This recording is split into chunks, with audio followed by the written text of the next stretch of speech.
how can you improve at photography, specifically after the beginner stages? Let me answer that question with some real world experiences from my photography trip around Kinsale this morning. So I put on my shoes, locked the door, got the camera out and hopped on the bike. So what does this question actually stem from? Well, it's kind of associated with the learning curve of photography.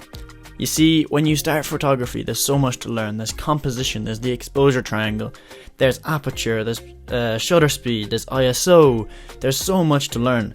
But then, once you learn all of that, you kind of feel, I now know like 90 or 95% of photography. What else is there to learn? How can I actually improve? How can I get better? And my answer to that is what this video is all about. And it's a little bit cliche, but I want you to stick with me so I can fully explain it using my examples from today's photography shoot. My answer is that practice makes perfect. Consistency in studying gives you good exam results. Consistency in investing gives you higher profits. Consistency in sports makes you play better. The same goes for photography. If you do something consistently over a long period of time, you are bound to get better at it. And that is subject to photography in two ways. Firstly, you get better at photography from learning from experiences. But secondly, you get more interesting photographs and more interesting subjects. Take for example here, where I was photographing this quite mundane and boring tree. I thought this light was slightly interesting, but then I turned around and saw this cat sitting, and I thought, now, that's a very interesting subject. I might only find this cat one every 20 times I go and take photos, but since I go out so much, I did get this interesting photo, and I also found this other interesting cat last week. But this interesting subject doesn't only have to be animals, but the more you go out, the more likely you are to find these interesting subjects and therefore make your images better. I also learned from this that shutter priority mode isn't always perfect. This image is very underexposed.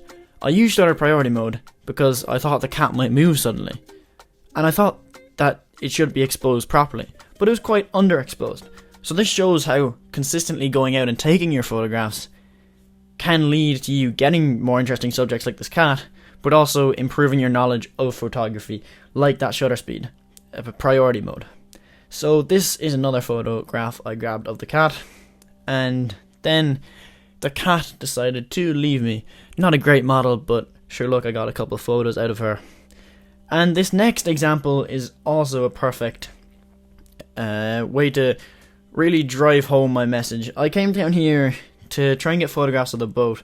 I knew that it was going to be very hard with this lighting and it was too bright.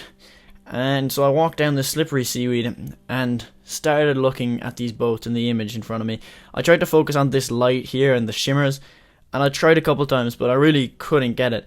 And then what I did was I stumbled upon this bottle here in the water, which I thought was very interesting and unique, and another very interesting subject, which gave me this very interesting image, which I quite like. I think it tells a nice story, and I love the colours in it.